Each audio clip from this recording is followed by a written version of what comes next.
Hello, welcome to Contact. My name is Kaija Pepper.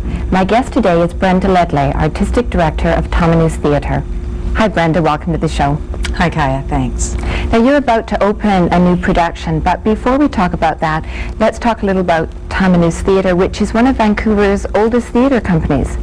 Yes, it is. It was formed in the early 70s by a group of UBC graduates, and it established quite a strong reputation in its early days because it did collective work in the early days of collectively created theatre in Canada, and it had some hit shows, and it had some real talented people who were involved with the company who went on to have quite big theatre careers and film careers afterwards. Who were some of those people? Well, Larry Lillo, of course, Susie Payne, Stephen Miller, Eric Peterson, John Gray, Sue Astley. There were quite a handful of them. Tom Braidwood, Right. Jeremy Long. I hope I haven't left anybody out, but I'm sure I have. Well, what is it then? Why did this particular core group go on to have such illustrious and productive careers? Well, they had been very excited by the work of people like Richard Schechner, the Living Theatre. They were interested in doing theatre that was non-traditional. They were interested in seeing what could come of their collaborative efforts. They were coming out of UBC, where they had been exposed to some of that more, I guess, newer forms or experimental types of theatre. In what way were they experimental? Well, in the fact that it was collaborative. They were collaborative productions from the start. Yes, they were. I think eventually they started to take on roles. Larry started to direct more.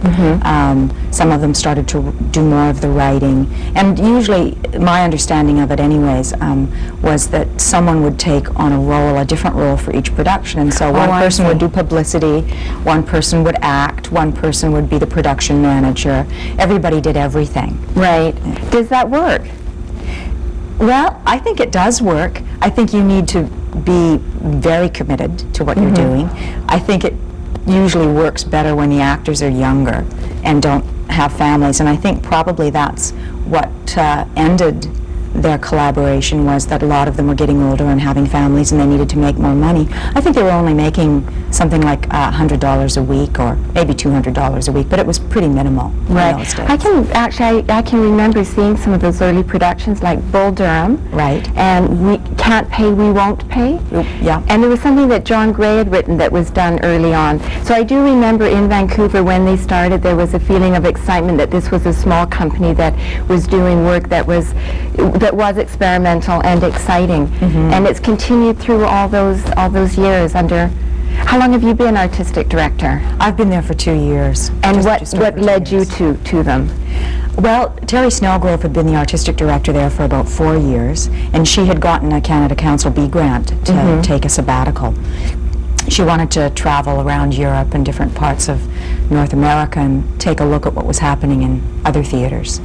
And I guess because I had always been fairly committed to working in a vein that was more experimental, there's not very many of us. She looked to me as a person who would be a good person to replace her during her sabbatical. Right. And then she decided to resign in the middle of her sabbatical to pursue other interests, and the board offered me the opportunity to take on the job. We were in a situation where we were right in the middle of our season, so they kind of ended up with me, but at the end of it was an interim situation, and then at the end of that season they decided that they wanted me to stay on. They were very supportive of the ideas that I had, and so that worked out well then, an interim period that could just sort of extend and kind of organic occurrence. Yeah, it was very lucky for me because it's very difficult to get a job as an artistic director nowadays. Most people stay in those kinds of jobs for long periods of time. They didn't used to, but because of the financial situation in the arts, people tend now, and because those people are older and they have families and they need the job security, so those jobs are very, very scarce. So I was very lucky because I had just graduated in 1989, and I considered myself pretty lucky to You find. graduated, that was your MFA That's right, in directing. in directing at UBC. Yeah. Right. So are you still committed to the collective beliefs from Tamahnous's early days in the 70s? Well, I think that there was a lot of similarities in their mandate. In fact, I remember when I had come to replace Terry, that when I looked at what the mandate was, I was quite surprised, because a lot of my ideas and my dreams about the way I wanted to work were outlined in their mandate. It was a perfect marriage, actually. Is that I right? thought. Well, actually, I was reading over some of your bio, and I noticed that one of the first things that you did was something called Paper Wheat, Yeah. which was some collective experience in Alberta? Saskatchewan. In Saskatchewan. So tell me about that. It was my first professional gig as an actor. Right. Oh, as an actor. Yeah, and I traveled to Saskatchewan because I was living in Alberta, and we worked together for 6 weeks. We interviewed people. There were some really great people working on the project. Linda Griffiths was one of them, and she's gone on to create her one-woman show, Maggie and Pierre, and, you know, work in film and write other pieces. So I had the opportunity to work with some really good people, Bob Bainborough, Michael Fahey, Sharon Bayer. What's Sharon's last name? I've forgotten. But it was about the collective wheat farmers or something in Saskatchewan. It didn't strike me as an immediately obvious theatrical idea. No. So it was kind of intriguing. What it was people's stories, was it? It was going around and talking to people who had been a part of that cooperative movement and doing research through libraries and things like that. It was really wonderful. It was the first time that I really developed an appreciation for that generation, my grandparents' generation. And I remember coming back from that experience and stopping to visit them and wanting to hear their stories, which I'd never really been that interested in before. That was a really amazing experience. The very first performance of Paper Wheat was 4 hours long in St. Luda, Saskatchewan, and the hall was jammed with 400 people. And the last scene, we had actually never done a complete run of the play before. Right. And that was our first complete run of the play, and it was 4 hours, way too long. Good heavens. But they loved it. They were standing on their feet. They were... Because it was their story. It was their story. Is that something that you can carry? Can that be performed again, Paper Wheat, or is that a one-off experience? Oh, Paper Wheat is performed all the time. It is. Across Canada. It's one of the most performed Canadian plays. Is that right? Yeah. That's very interesting then. So I can see then how you would, that was your roots as well as Tamahnous's roots, so you're kind of an obvious fit. Well, that was interesting too, because my experience with Paper Wheat brought me out to Vancouver because I wanted to pursue an acting career. And it was after Paper Wheat that I was introduced to the work of Andre Gregory, who had worked with Jerzy Grotowski. Right. And that had a major influence on my life and on my desire, the kind of theater that I wanted to pursue. Can you tell us who Jerzy Grotowski is? Well, I'm certainly not an expert on him. And the work that I studied under Andre Gregory was probably Andre Gregory's take on his work. Right. He was a student of Grotowski? Well, I don't know if I could say that he was a student, because he's a director in his own right. Right. But he certainly worked with Grotowski on several occasions and picked up on his methodology. And Grotowski is from Poland? Grotowski was from Poland. He was the director of the Polish Theatre Laboratory. I believe it started in the 50s and through the 60s, and he became sort of a theatre guru in that time in Europe. Right. His style, he was influenced by many, many people, from Asian no theatre to French theatre, and he sort of combined different techniques and explored. Grotowski's, my understanding of what Grotowski was trying to do was he was trying to understand how to work with and probably control the creative impulses that happen rarely. As an actor, you have the experience on stage of really being in a place of suspension, where time stops. Those are very magical moments on stage. They don't happen very often. And I think Grotowski was interested in trying to explore how to make those things happen more regularly. And in a physical, he used physical exploration. He used physical exploration and vocal exploration. His my understanding of his work was that, or at least my experience of his work was that you worked in a physical way so that you would enter into a trance state. By that, it would meaning that you would go beyond the thinking level of experience into responding from the impulses, those mysterious creative impulses. A sort of a gut level, a visceral level, right. very much influenced by Artaud. Right, okay. A very visceral approach to theater. So that reminds me immediately, I think, of dance, which is also, you know, using visceral experience. Yes. I've never been trained in dance, so I don't really understand that. I only, you know, as a patron of dance. Right. I think it probably is very similar, although I think dance often seems to work from the outside in, and Grotowski's work is very much about working from the inside out. It's about the actor getting out of the way and letting the impulses be pure. So how do you prepare for these impulses so that you're bringing something to the experience, which I guess he worked collectively, presumably. I think he probably did. I mean, I really don't know what his process was. What is your process?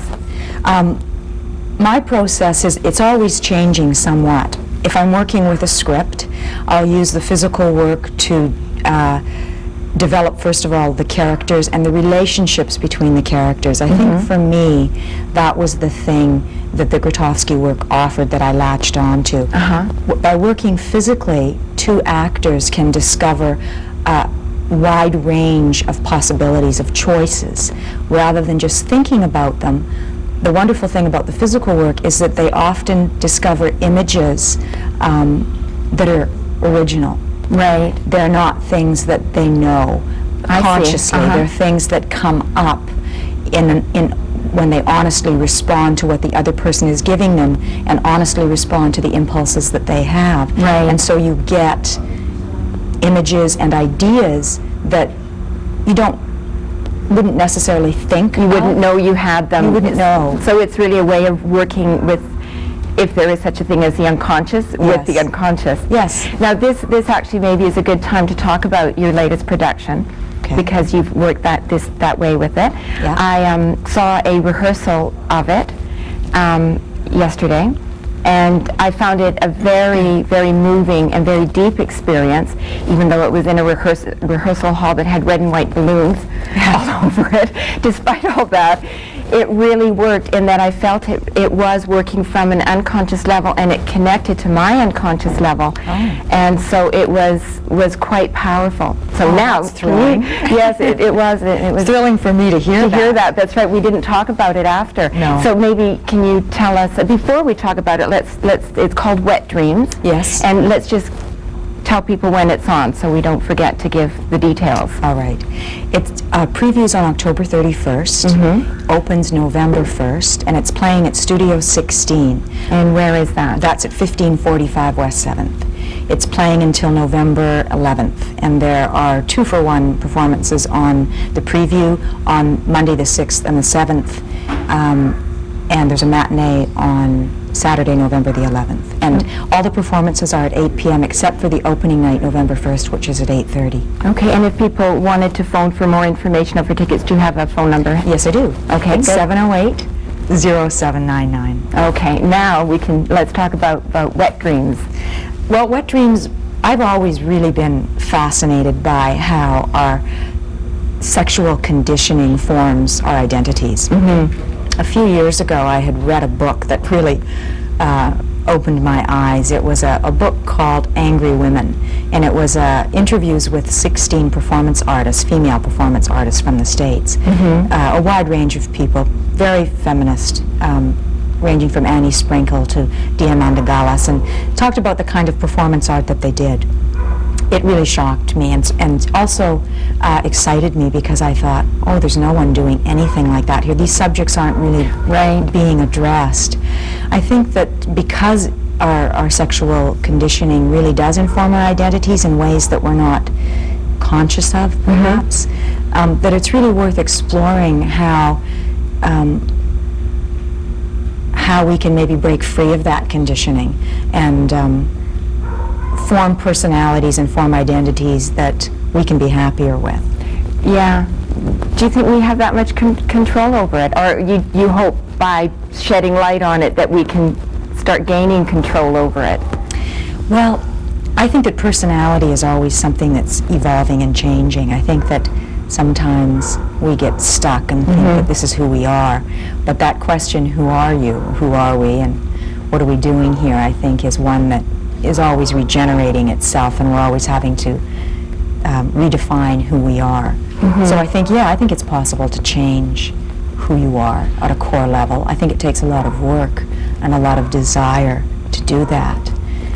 Well, it's certainly a very brave subject, and it is a very intimate subject, and it must have been quite an intense experience for the actors, because, I mean, the play gets into, in a completely nonverbal way. I don't know how I know what the play's about, because there's no dialogue in this play. That's right. But it was getting into fetish objects and getting into the exclusivity of sex, I felt, and how touch, there was a lot about touch, and how you have to touch, and yet it's so hard to touch. When we started it, some of the questions that came up when we first started doing research on the piece was how to reconcile some of the more secretive, hidden sexual desires that we have with loving relationships. And with that question, we started to look at the sexual revolution that happened in the 60s, or seemingly happened in the 60s, and the fallout of that. And, you know, whether it's just about sex, or whether it's about the need for human touch, and the need for love, and the need for acceptance. I really feel personally that it is about the need for love and the need for touch, and that need is what motivates just about all of our behavior. And because touch and our sexuality are so closely linked, touch became one of the building blocks for the piece. Touching, not touching, fear of touching, what that can lead to, all those kinds of things. Right. Well, it's a nice physical metaphor. So, you know, it was a nice building block, obviously, for this particular play. Yeah. So why is there no dialogue at all? Well, is this typical of physical theater, or of what the work that you're interested in, or just this piece? It's this piece primarily. For the past 5 years, I've been using my physical methodology to develop plays and to produce plays and to direct plays.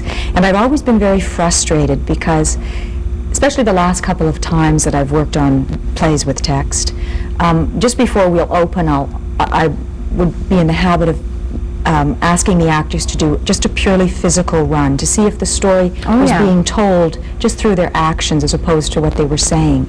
And the experience was always so exhilarating to see what the actors, when they had the structure but they had the freedom to just use their bodies more and to use the details of the work that I do and the repetitive gestures that we work with. That experience would always be incredibly exciting and liberating for the actors. And not to insult the playwrights in any way, but I always felt that it was the most exciting run of the play that I would ever see. And so for this project, I was very committed to letting the physical thing work. And there's always a problem, or I've always had a problem, trying to work with text and that particular method, because the text is so strong and so grounded in a particular kind of reality. Yes. And it's very overpowering. Yeah. You know, word becomes the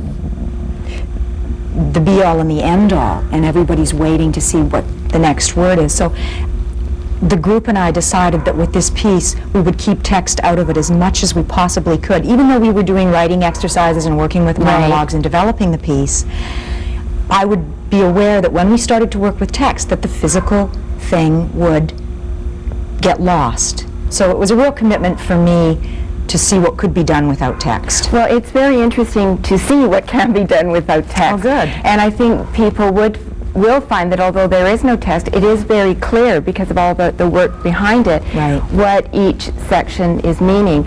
And it's very dreamlike, and it's true, we dream in visual images. And so I found the piece, and I imagine when it's got lighting and everything else, even more so, that it is kind of a dream reality. Yes. And what's nice from an audience point of view is that you are then free to connect with it without having it, you're not told where to connect with it.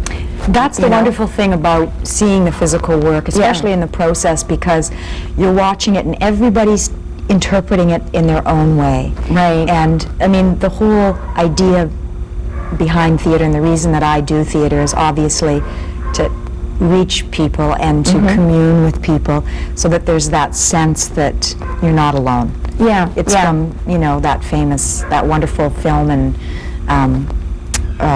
what was it recently with, I can't think of the film, but that line, we read to know we're not alone. I think that we go to the theater also to hear the truth and to know that we're not alone. Yeah, well, I think that sense came out of it, and although it's about all these very secret things that, people do, there's a feeling of community within watching the piece and bringing it out. So I found it, yeah, it was pretty good. So we'll give the dates and the times again at the end of our talk here. All right. But maybe we could just talk about some other productions that you've done with Tamahnous. Sure. You've done, let's see, Vampires and Their Brides was the previous. That was the most recent production that we did. It's a new play by Jackie Crossland. I've been in the habit of working on new plays for the past 5 years. Oh, yeah. It's difficult, but I find that that's the thing that excites me the most, and where I feel like I'm making the most contribution is in developing and directing new pieces with writers. Right. Vampires and Their Brides was a look at a young woman who is confused about her sexuality. She's involved in a heterosexual relationship, and she discovers through a novel that she's reading, which is a vampire novel, that she identifies with the vampire in the novel who's a lesbian. Although vampires it's hard to say what their sexuality is. Too precise. But this vampire comes into the place where she's working, which is a greasy spoon on the east side of Vancouver, and seduces her. And she enters the novel, and she experiences her sexuality in a different way. So this is another very dreamlike kind of play. It was when it went into the vampire world, and was the opportunity for the physical work really to come out and shine, which I think it did in the show. You've also done a lot of productions, or a few productions, with Women in View. Yes, I've done a couple. The very first one I did soon after I graduated was a piece called Woman in House. It was written by Susan Frickberg. She's up at SFU, and she does electronic musical theater. Oh, yeah. And she had written a piece, and I worked with Susie Payne, the first time I'd met her, and Deborah Thorne, and Sam Shields. And we did a piece that was very improvisational. It was first presented at the Pitt Gallery. It was very exciting because it was very raw. Right. And the physical work again was there, and it was, it's so visceral that people get drawn into it, especially when you're working with repetitive emotion and repetitive movement, because it does stir things up. So I did that one for Women in View, and then Women in View is a great venue, isn't it, for showing things? It's really a wonderful way I for look women forward to to it develop every year. material. And there are still very few opportunities, I think, for women in the theater. It's very unfortunate. When I first got into the professional world after I graduated, I didn't believe that. I really thought that it was different. But having been in it for a while now, I really do think that there are a lot more opportunities for men. And so as an artistic director of Tamahnous, obviously that's nice then for you. It is. It's great. I mean, there aren't that many female artistic directors. There's getting to be more and more, and the voice is getting stronger, but I think that there's still a lot of control by men in the theater. What do you see coming up with Tamahnous?